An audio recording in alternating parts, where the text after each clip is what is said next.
எப்படியாவது இந்த பரவுதல் வராமல் தடுக்க வேண்டும் என்று அரசு முயன்று கொண்டிருக்கிறது. இந்த 3ஆம் அலையோ இல்லை என்றால் இன்னும் 33ஆம் அலை வருதா தெரியாது நமக்கு. எப்படி அலைகள் வந்தாலும் இதையெல்லாம் விட்டு கடந்து மனித இனம் வந்துவிடும் என்கிற ஒரு நம்பிக்கை உலகம் எங்கும் இருந்து கொண்டுதான் இருக்கிறது. அந்த கடந்து செல்லும் பொழுது ஒரு விஷயத்தை மறந்து மட்டும் சென்று விடுகிறார். இந்த ஒரே நலம் என்கிற ஒரு கற்பிதத்தை, இந்த கோவிட் கற்றுக் கொடுத்த கற்பிதத்தை இந்த கோவிடிலிருந்து கடந்து சென்றதுக்கு அப்புறம் மறந்து போனோம் என்றால் மறுபடி நமக்கு இது போன்ற புதிய புதிய பல வைரஸ்கள் வருவதற்கான பல்வேறு சாத்தியங்கள் இன்றைக்கு இருந்து கொண்டுதான் இருக்கிறது.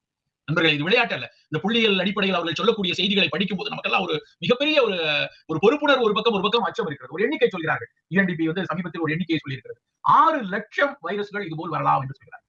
என்னங்க இது 6 லட்சம்? ஒரு வைரஸ்க்கே இந்த ஆட்டம் ஆடுது. இப்படி ஒரு வாய்ப்பு இருக்கிறதா என்றால் ஆமா, 6 லட்சம் ஜூனோட்டிக் வைரஸ்கள் வருவதற்கான சாத்தியங்கள் இந்த பூமியில் உருவாகி இருக்கிறது என்று சொல்லியிருக்கிறார்.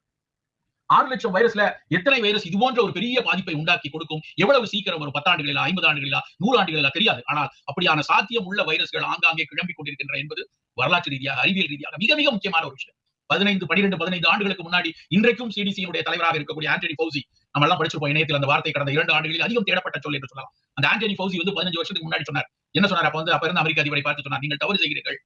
நீங்க முழுக்க முழுக்க சருமத்தினுடைய வளவளப்பான அழகுக்கும் உங்களுடைய கேசத்தினுடைய அழகுக்குமான ஆய்வுகளை குவித்துக் கொண்டிருக்கிறீர்கள். ஒரு பெரிய அளவில் தொற்று நோய் கூட்டம் நமக்கு வந்துவிடும். நாம் தொற்று நோய்க்கான ஆய்வில் மிக பின்தங்கி இருக்கிறோம். நிறைய தொற்று நோய்க்கான ஆய்வை முன்னெடுக்க வேண்டும். இல்லை என்றால் நம்ம அமெரிக்காவும் சரி, உலகின் பிற நாடுகளும் சரி, பெரிய அளவில் நோய்வாய்ப்படுவதற்கான சாத்தியங்கள் இருக்கிறது. தயவு செய்து அறிவியலாளர்கள், உயிரியல் அறிவியலாளர்கள் தொற்று நோய் குறித்த ஆய்வில் அதிகம் ஈடுபடுங்கள். அதுவும் குறிப்பாக சூழலியல் வன்முறைகள் நிகழ்ந்து கொண்டிருக்கிற காலத்துல இப்படியான தொற்றுக்கள் வராமல் பார்த்துக் கொள்வதற்கும் வந்தால் ஆயத்த நிலையில் இருப்பதற்குமான நம்ம ஆய்வுகள் முடுக்கிவிடப்பட வேண்டும். அதற்கு இத்தனை $1 பில்லியன் நீங்கள் செலவழிக்க வேண்டும் என்று கேட்டுக்கொண்டு அன்றைக்கு பேசினார். ஆனால் அன்றைக்கு அவருடைய பேச்சு பெரிய அளவில் ஈடுபடவில்லை. அவர்கள் பெரிய பெரிய அழகு சாதனங்களை உற்பத்தியிலும் இன்றைக்கு 2020 நினைக்கிறேன். அப்ப வந்து ஒரு நமது பொருளாதார வல்லுநர் அவர்கள் அமர்த்தியா சென் அவர்கள் மற்றவங்க எல்லாம் அடிக்கடி இந்த விவாதத்தை வந்து முன்னாடி நோம் சாம்ஸ்கி எல்லாம் வந்து தொடர்ந்து பேசியார்கள். இப்படி எல்லாம் ஆண்டனி ஃபவுசி வந்து 15 ஆண்டுகளுக்கு முன்னாடி சொன்னாங்க. ஆனா அதை விட்டுட்டு நாம போய் அங்கங்க போருக்கு வந்து பணத்தை செலவழித்துக் கொண்டிருந்தோம். அன்றைக்கு ஆண்டனி ஃபவுசியினுடைய பேச்சை கேட்டிருந்தால் இன்றைக்கு இப்படியான சிக்கல்கள் நிகழ்ந்திருக்காது என்று பேசினாங்க. ஆனா அந்த செய்தியினுடைய சாரம் இதுதான். அன்றைக்கு மட்டுமல்ல, இன்றைக்கும் அதேதான் நமக்கு இருக்கிற ஒரு சவால். ஒரு பக்கம் உயர்ந்து வரக்கூடிய நான் கம்யூனிகபிள் டிசீசஸ், அந்த நான் கம்யூனிகபிள் டிசீசஸ் என்கிற தொற்றாத வாழ்வியல் நோய்கள் மிகப்பெரிய அளவில் கூடிக்கொண்டிருப்பது நம்ம அத்தனை பேருக்கும் தெரிந்த விஷயம். கடந்த 15-20 ஆண்டுகளாக